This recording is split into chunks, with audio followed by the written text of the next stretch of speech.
In today's Africa, most hotbeds of violence tend to emerge within states, often disregarding national borders. From Boko Haram's uprising in Central Africa to civil war in Libya, or ethnic violence in Mali and the DRC, warring sides in these conflicts often exploit cultural and religious differences to legitimize their ideologies. But the reality is that conflicts in Africa are multidimensional.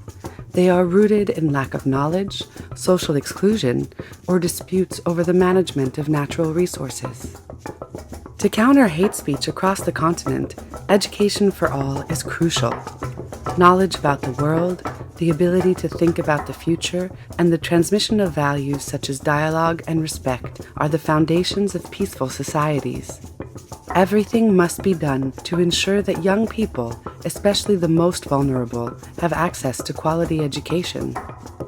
African cultures harbor values of peace, community-based dialogue, conflict resolution systems, collective celebrations. Examples abound across the continent. For instance, the Mandian Charter from the 13th century in Mali is one of the oldest constitutions in the world. It proclaims that no one can take things freely from his neighbor, and no one must cause harm to his fellow man. Africa's creative industries also have immense potential. Music, cinema, and publishing generate millions of jobs.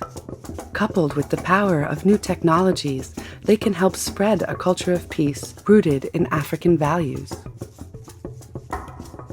How can we strengthen the contribution of education to peace in Africa? How can we promote African cultural heritage reflecting values of peace? How can we boost the contribution of creative industries to a culture of peace on the continent?